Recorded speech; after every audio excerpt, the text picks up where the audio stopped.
wonderful, magnificent God. Amen. Kamusta po kayo mga kabiyaya? All is well. Kamusta ang isang linggo nating nagdaan? Ha?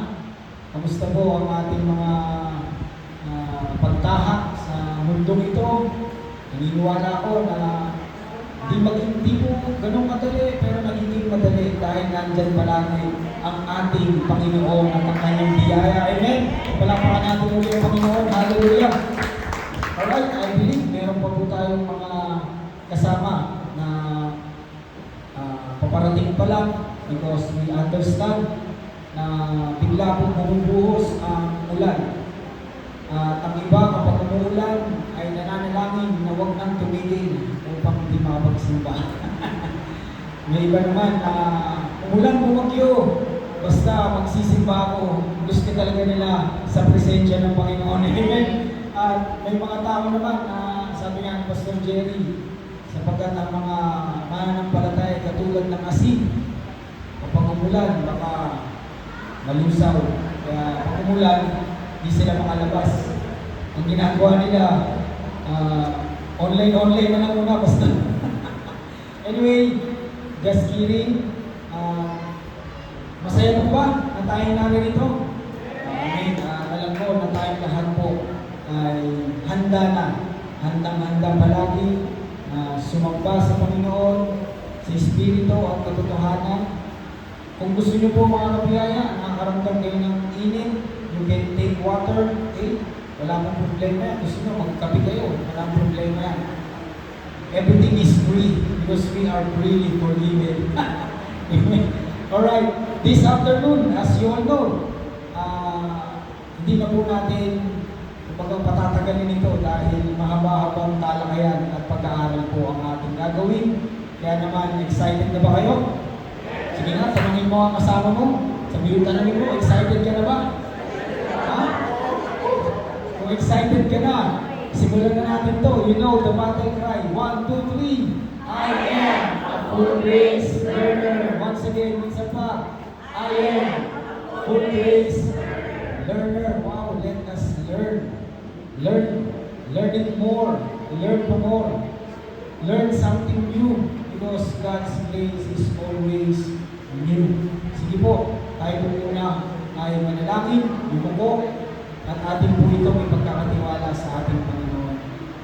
Abba Father, we are so thankful for how you have gathered us this afternoon.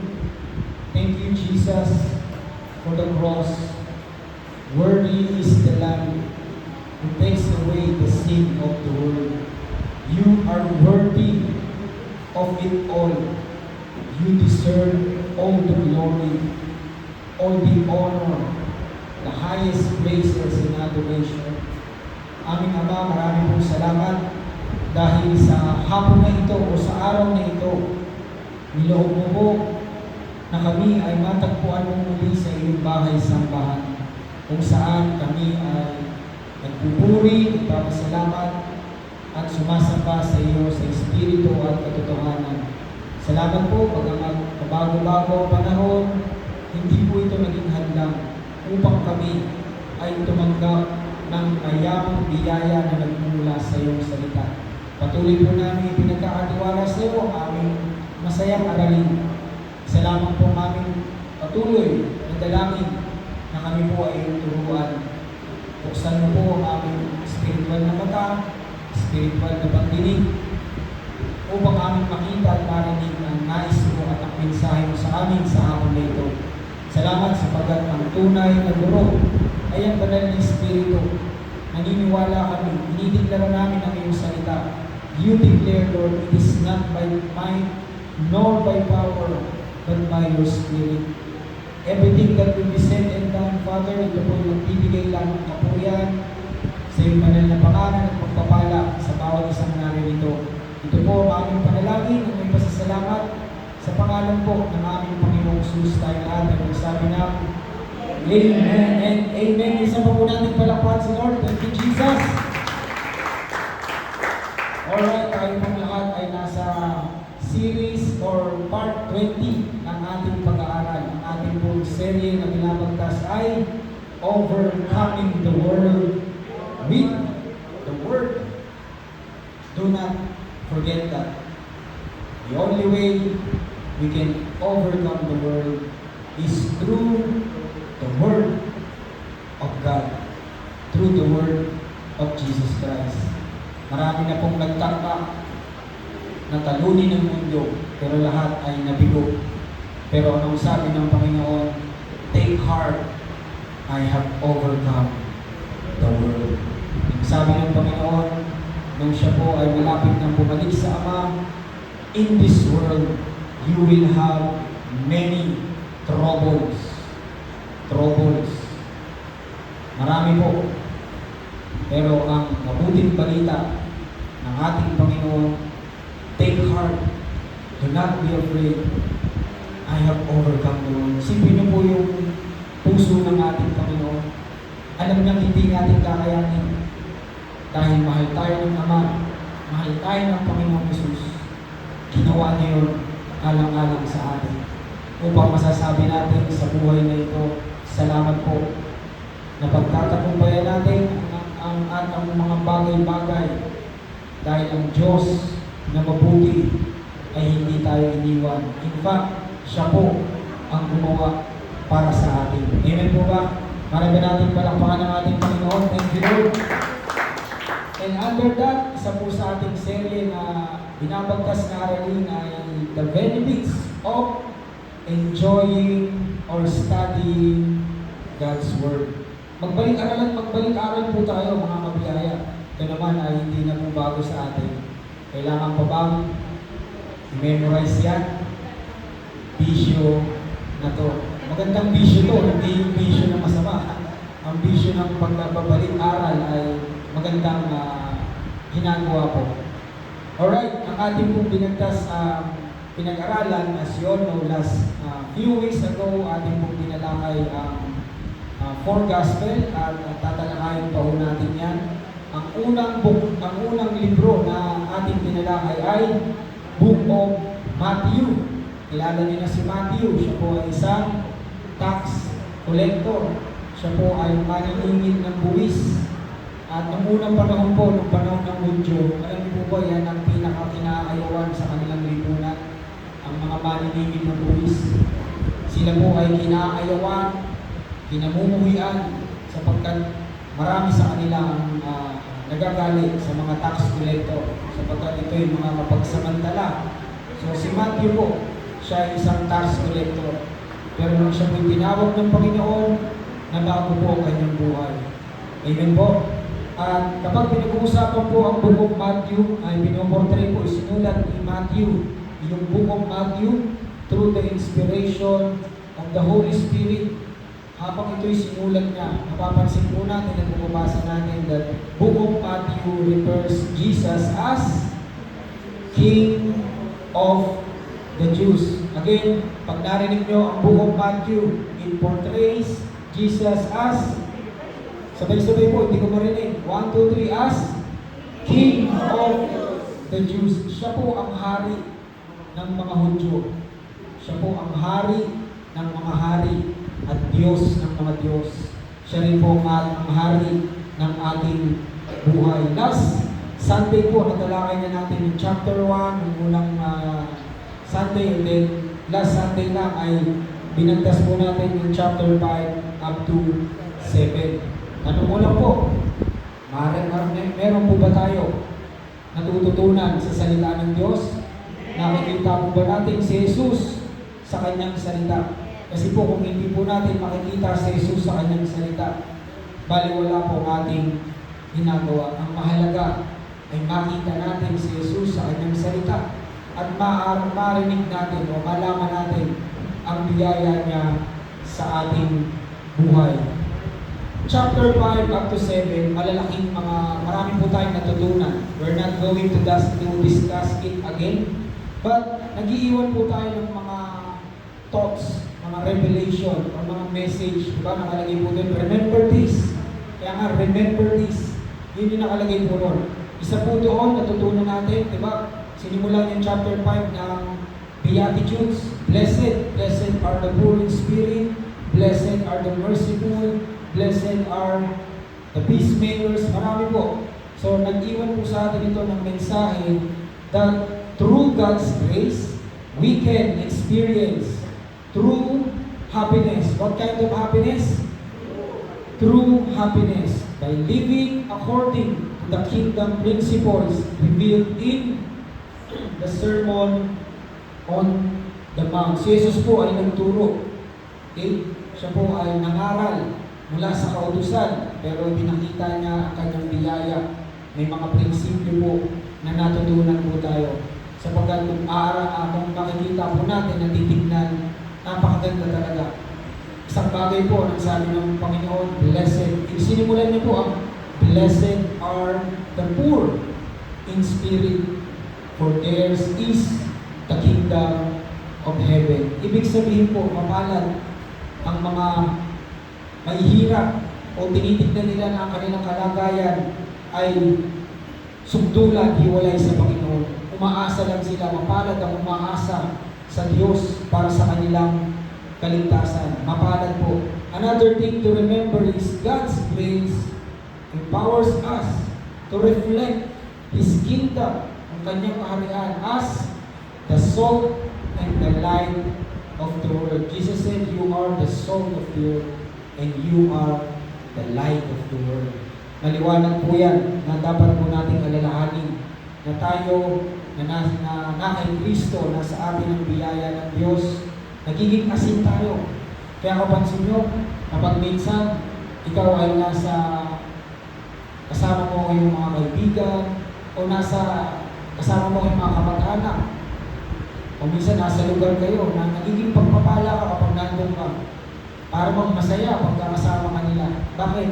Ikaw ay nagiging asin para sa kanila. Nakikita nila yung mga bagay na hindi nila nakikita sa mundo, sapagkat tayo ay ilaw at asin ng sanlibutan. Can we say amen? Yeah. Another thing to remember, through Christ's finished work on the cross, He fulfilled the law on our behalf, so we can live in the consciousness of His righteousness. Remember that His righteousness, not ours. Okay? Rather than sin, or rather than the consciousness of sin. Mahalaga po na maintindihan natin na lahat ng itinuro ni Jesus patungkol sa kautusan, ito lang po ay nagpapahayag na wala pong tao ang makakabot sa pamantayan ng Diyos. Maliwanag po ang sabi sa Roma 6:3, Roma 3:10, Roma 3:23, Roma 6:23, walang matuwid, wala kayong isa, lahat ay nagkasala. Amen po ba? So, kinakailangan natin ng tagapagligtas. At si Jesus ang tagapagligtas. Next, Jesus taught us that the kingdom life is not about striving, but about trusting God's abundant provision and favor. Made available to us through His finished work on the cross. Napakarami po natin natutunan. Another last to remember, para po sa ating last na pinag-aralan, Jesus magnified the law. Kaya nga, sabi ko sa inyo, si Jesus ay nagturo mula sa kautusan. Itinuro niya ang kautusan to demonstrate that true righteousness cannot be attained through human performance, but only through the Savior He came to be. I hope and I pray na may mga bagay po tayo na matatanggap na kapahayagan. Kaya nga mahalaga na sa ating pag-aaral, kung meron po kayong panahon, just read. Kasi sinasabi naman natin yung ating mga next na pag-aaralan para nakakasabay po ang karamihan sa atin. Now, let's start and let's move on. Chapter 8 up to 14 na po tayo, mga kabiyaya. Alam niyo po na ang chapter 8 and 14, up to 14 rather, okay, mahaba-haba po ito. Kaya nga gaya ng binanggit ko kanina, na baka abutin tayo ng alas 6 sa haba nito. At ang iniisip ko lang kung makakasunod po ba tayo, makakatiis, sapagkat ang sabi po salita ng Diyos, ang magtiis hanggang wakas. Siya ang maliligtas. Ang magtiis hanggang wakas. Siya po ang makakakuha ng kapahayagan. Anyway, just kidding again. Chapter 8. Puntahan muna po natin yung last 2 verses ng chapter 7. Let's go. Matthew 7:28. When Jesus had finished saying these things, lahat ng binanggit niya from chapter 5 up to last verses ng chapter 7, anong sabi diyan? The crowds were amazed at his teaching. Verse 29, ito po yung last verse ng chapter 7. Because he taught as one who had authority and not as their teachers of the law. Nung panahon ni Jesus, marami na nagtuturo ng kautusan. Pero nung si Jesus ang nagturo, lahat sila ay namangha. Sapagkat siya'y nagtuturo ng may authority. With authority. Why? Because He is the King. Amen? The King has spoken. Ang hari, kapag ang hari ang nagsalita, o anumang sabihin ng hari ay hindi nababali. Kaya ang mga tao ay namangha. At matapos po ng si Jesus ay mangaral. Chapter 8, binuksan po agad. Look at, mapapansin nyo kapag binabagtas nyo ang Gospel o Matthew, Mark, Luke, and John. Jesus ministry, tatlo po. Primary ministry. Teaching, preaching, and healing. Yan pong tatlo na yan. Ang primary ministry o laging ginagawa ni Jesus, He preach, He teach, and also He heals. Mamaya, chapter 8, binuksan po, after na mangaral, si Jesus ay nangaral, sa bundok siya. Siya po ay naglakad sa kabilang lugar. Patungo po siya dito sa may Capernaum, yung story po na to. Patungo siya sa Capernaum at ito na, binuksan po.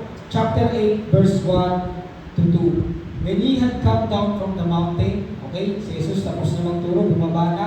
Great multitude followed him. Maraming tao, konti. Marami, great multitude, right? And behold, a leper came and worshipped him, saying, Lord, if you are willing, you can make me clean. Ito pong tagpo na ito, na kung saan si Jesus, alam niya na nakikinig yung mamang may tetungin habang siya'y nagtuturo. Ayon po sa pag-aaral at ayon po nung unang panahon, ang mga ketungin po itinuturing na marumi. Hindi po sila pwedeng makihalubilo sa mga taong malilinis. Kaya alam ni Jesus na ang mama na to'y nakikinig sa kanya habang siya'y nagtuturo. Kaya nga nung matapos siyang mangaral sa Jesus ay naglakad sa kabila at sinundan siya ng napakaraming tao. At kaagad, habang ang mamang ito, nung si Jesus ay nangangaral, ang mamang ito yung pumunta sa kanya, o nakikinig sa kanya. Matapos siyang makinig at pinuntahan siya ni Jesus at sinalubong siya ng mamang ketungin at sabi, Lord, if you are willing, you can make me clean. Alam niyo po ba, na ayon sa kautusan, ang sino mang marumi, kapag hinawakan po ang taong malinis, ang taong malinis ay nagiging marumi. Under the law, when the unclean touch the clean makes unclean. But not with Jesus. Under grace, makinig kayo mga kabiyaya, under grace, the unclean touch the clean, and the unclean makes clean. Can we say amen? Nung si Jesus po hinawakan at ang sabi ng Panginoon, I am willing. Look at the heart of Jesus. He is always willing to heal us. Amen po ba? Tinanong siya, Panginoon, kung nais mo, mapapagaling mo ako. Ang sagot ni Jesus, nais ko. At siya po'y hinawakan ni Jesus at siya'y niyakap ni Jesus.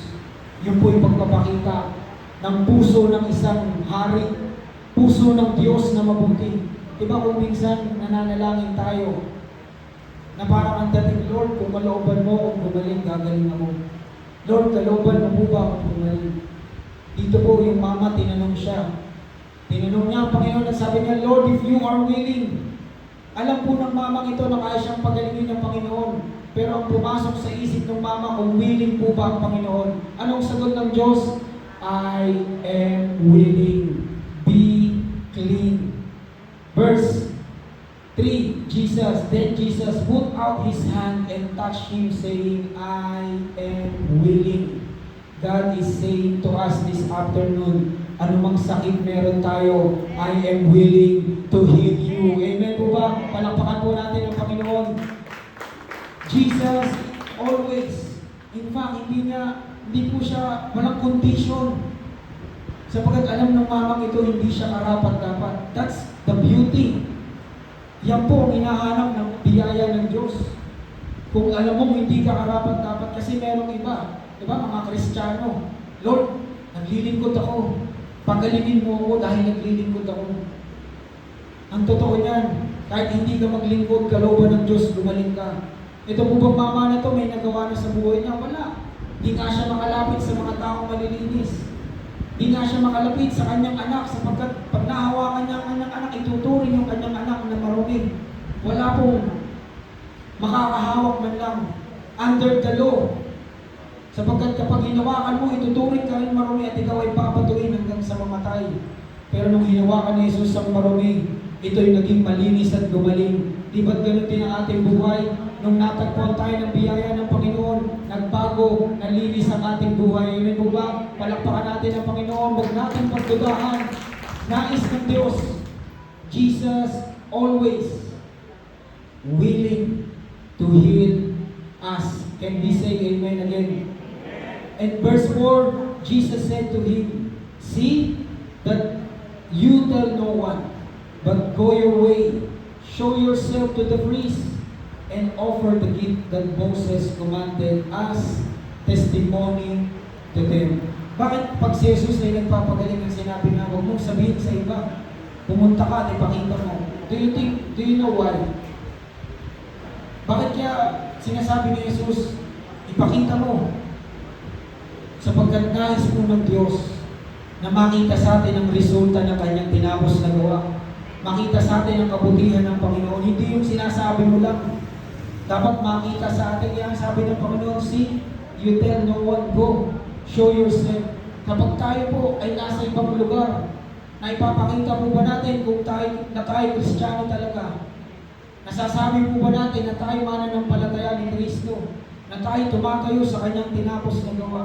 Sapagkat ang nais ng Diyos, makita sa atin ang bunga. At kapag nakita ang bunga sa atin, mamamangha ang tao, tatanungin, saan ka? Saan mo nakuha yan? Saan mo natagpuan yan? May tuturo mo, si Jesus ang dahilan kung bakit ako nagbago. Amen po ba? Si Jesus ang dahilan kung bakit ako gumaling.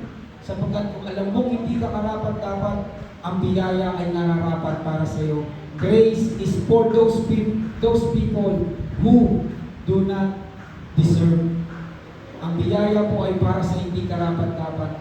Kaya nga, si Jesus ay nais o willing siya lagi na tayo po ay pagalingin. Matapos po ang tagpo na ito, si Jesus po ay papunta sa lugar ng Capernaum. At alam niyo naman po ang sumunod na story.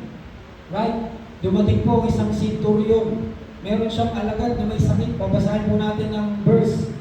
Matthew chapter 8 verse 5. Now, when Jesus had entered Capernaum, a centurion came to him, pleading with him, saying, again, may lumapit sa kanya at ang sabi, Lord, my servant is lying at home, paralyzed, dreadfully tormented.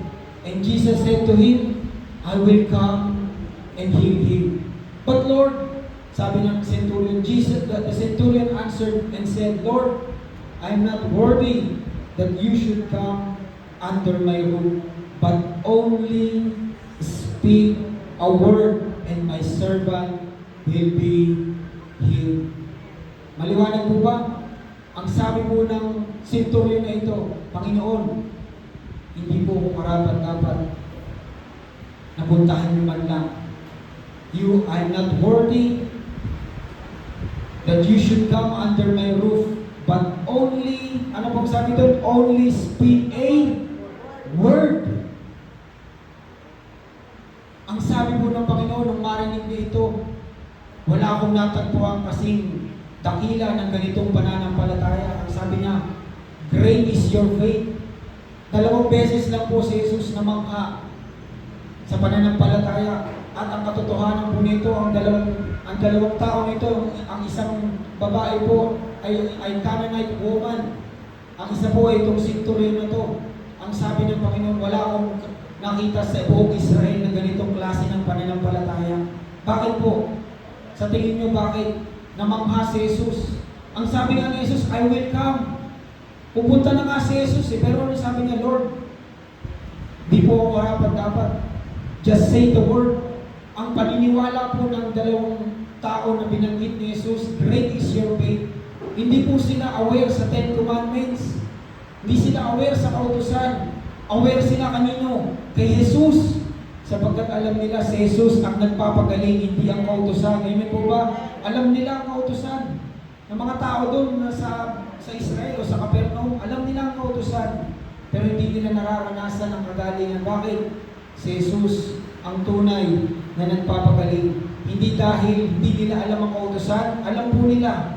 Ang alam kasi ng dalawang tao na ito na sinabi ni Jesus, great is your faith. Di ba nakakabilib na sabihin ng Panginoong Jesus, wala akong nakitang pananampalataya katulad mo. Nasabihin mo lang ang salita. At anong sumunod na tagpo? Ang sabi ng Panginoon, umuwi ka, mangyari kung anong iyong pinaniniwalaan. That moment, the centurion's servant got healed. Isang bagay pa ang napansin ko rito sa story nito. Itong centurion nito, isang mabuting boss. Sana boss, sana all lahat ganyan. Na nagmamalasakit ang mga nasa posisyon. Sipin nyo, meron kang ganyan na may sakit ka lang, concern na concern, pero inilapit na kay Jesus.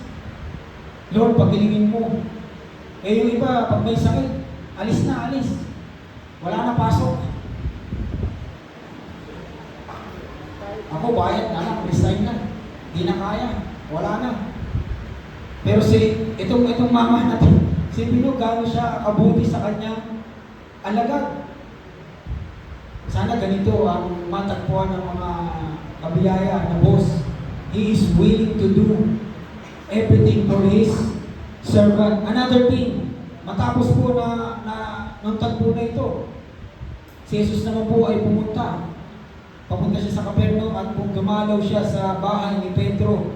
Okay? Ito, verse 14. Punta po tayo, verse 14. When Jesus came into Peter's house, he saw Peter's mother-in-law lying in bed with a fever. Ano pong ginawa ni Jesus? He touched her hand and the fever left her. And she got up and began to wait on him. Tingnan niyo po sa tagpong ito, ang biyanan po ba tawag doon? Biyanan po ba tama? Biyanan ni Pedro. Yung biyanan po ni Pedro, may sakit lang. Nilalagnat. Ibang iba kasi sa atin iniisip na ang kagalingan na kailangan natin lang si Jesus ay kapag malalalang sa sakit. Malalang sakit lang. Cancer, tumor, 50-50.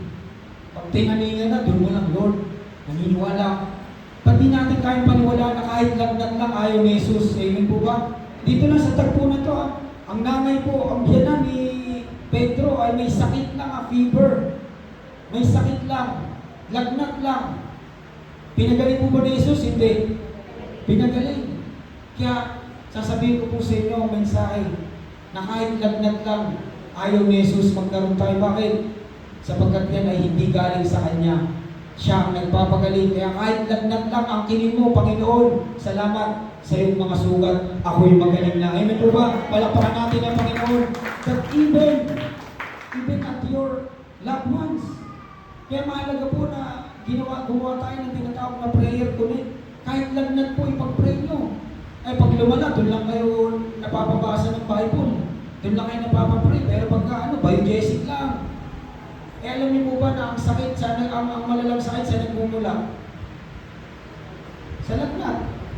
Kaya kanilang na dahil may sakit ka na. Ibig sabihin, hindi maganda, hindi balance yung iyong katawan. May mikro o may bakterya. Kaya kanilagnat. Kaya tignan niyo po rito tignan niyo po yung larawan. Ito si Pedro, nagulat siya. Siguro walang balak si Pedro sabihin kay Jesus na may sakit ang kanyang biyanan. Ito naman po ay akuro-uro lang. Ay nagulat si Pedro, Lord, nakita niya, pinagaling na. Sa isip-isip ni Pedro, hindi ko pa sasabihin Pero naniniwala ako na si Pedro ay mabuting tao at sasabihin niya rin kay Jesus, Lord, may sakit po yung biyanan ko. Mamaya niya na pagalingin. Pero dito sa tagpo na to, pinagaling agad ni Jesus. Bakit? Isang katotohanan lang, kalooban ng Diyos na ang kanyang mga anak ay walang sakit. Amen po ba? Palakpakan natin ang Panginoon. Kaya kung ikaw ay may sakit, sa hapon na ito, ang tingin mo, kahit lagnat lang, hindi kalooban ng Diyos yan. Because sickness is not of God. Sickness is of the devil. Yan po yung binayaran ni Jesus. Inako ni Jesus sa kanyang pagkamatay sa krus ng Kalbaryo. And you know what happened on that day? Pinagaling yung may ketungin, lumapit ang centurion, at pinagaling ang kanyang alagad. Kaya nga po sabi ko sa inyo, why we are here? We can claim healing for our loved ones. Katulad po ng ginawa ng centurion. Servant niya lang po yun. Hindi niya po kaano-ano yun. Servant niya, yes, in a sense of position. Pero hindi niya kamag-anak. Hindi niya pinsan, hindi niya relatives. Tayo po maaari nating hingin sa Panginoon sapagkat pinakikinggan tayo ng Diyos. Panginoon, pinapanilahan ko po ang aking pinsan na may sakit ganito, ganyan. Inaangkin ko po, Jesus is willing to heal. He loves to heal and He came to heal those who were sick. Amen po ba? Bakit siya po ang Diyos na nagpapagaling? And verse 16 up to 17, tignan niyo po, when evening came, many who were demon-possessed were brought to Him, and He drove out the spirits with a word. Dalawang beses po binanggit. Ang sabi po ng centurion, Lord, just say the word. Ano po ang ginamit para palayasin ng mga inaalihan ng masamang spirito? The word of God. Hindi nyo ba alam, nung sinabi ni Jesus, umuwi ka na, mangyayari sa'yo kung iyong pinaniniwalaan. Yung word po doon, ang Greek word ay logos. Yung sabi ng centurion, Lord, just say the word. Ang Greek word po na ginamit doon ay logos. When Jesus said to the centurion, go, yung logos po naging rima. Kaya po gumaling yung kanyang servant. And dito rin po sabi, He drove out the spirits with the word and healed all the sick. How many sick? All, lahat. Wala pong sakit na hindi po pinagaling ng Panginoon, mga kabiyaya. Again, Jesus fulfilled what was spoken through the prophet. Jesus Himself took our infirmities, bore our diseases. Mga kabiyaya, makinig po kayo. God did not send angels. He sent His only begotten Son, not only to die for our sins, but to be scourged, to be beaten. Siya po ay hinataw. Siya po ay pinahirapan. Siya po ay hinagupit hanggang sa wala na pong balat sa kanyang likuran. Inako po lahat ni Jesus to fulfill what was spoken through the prophet Isaiah. At sabi po dyan, He took up our infirmities and bore our diseases. Yung prophecy po yan nasa Isaiah chapter 53 verse 10. Ano pong sabi dyan? Isaiah chapter 53 verse 10, yet it was the Lord's will to crush Him and cause Him to suffer. Tingnan niyo po ang pag-ibig ng Ama. It is the Lord's will Ibig sabihin, hindi po pala yung nagkataon. Sinadya, kalooban ng Ama. It was the Lord's will to crush him and cause him to suffer. Tingnan natin kung gaano tayo kamahal ng Diyos. Niloob niya na ang kanyang bugtong no anak ay magdusa di lang upang mamatay sa ating mga kasalanan, kundi akuin din ang lahat ng ating karamdaman. Kaya mabuting balita ko sa inyo sa hapong ito, walang anumang sakit o walang mga sakit pang darating na hindi mo inako ni Jesus sa krus ng Kalbaryo. Lahat po ito ay kanya nang pinagaling. Hindi pagagalingin pa lang sapagkat iyo po ay inabsorb na ng kanyang bugbog at dugo ang katawan sa krus ng Kalbaryo. Hinataw ng Diyos ang galit niya sa kasalanan. Kaya po nung ito ay tapos na, ang sabi ng Panginoon, it is finished. Magaling ka na. Ang kinig mo sa hapong ito, Panginoon, ako'y malusog, malakas, masigla, ako'y walang sakit. Kalooban po ng Ama, kalooban ng Diyos ng kanyang mga anak ay hindi lamang mabuhay sa kanyang naligtas na, mamuhay din tayong malusog. Naniniwala po ba kayo? Nakalooban ng Diyos kayo ay gumaling? Kung naniniwala kayo, palakpakan niyo, Panginoon, hallelujah. It is the Lord's will to crush him and cause him to suffer. Mababasa niyo po sa Book of Isaiah chapter 53, sabi doon, by His stripes or by His wounds we are healed. Siya po ay pinahirapan. At si Jesus po ay hindi na mukhang tao. Itinigla po yan sa kanyang salita. Ang sabi doon, we esteem how it is hardly to look unto Him. Grabe po. Kung napanood niyo yung Passion of the Christ, yung pagpapahirap na ginawa kay Jesus ay hindi po lalapit man lang sa totoong nangyari sa Kanya. Hindi na po siya mukhang tao. Pero, ang sabi po sa Book of Psalms, I look and I see my bones. Wala pong natirang laman. Kaya po si Jesus ay bumabagsak. Doon po sa film na Passion of the Christ, kaya siya bumabagsak na pinipilit niya ibuhati ng kanyang ang krus na pasal niya at bumabagsak siya. Bakit? Wala na pong balat o wala nang laman na natitira halos. Kaya nga sabi sa Book of Psalms, I look and I see my bones. It is the Lord's will to crush him to suffer. Sabi sa Bible, we all like sheep gone astray. Each of us turned to his own way, and the Lord laid on him the iniquities of us all, and by his wounds we are healed. Can we say amen? Palakpakan po natin ang Panginoon. Thank you, Jesus. Salamat po.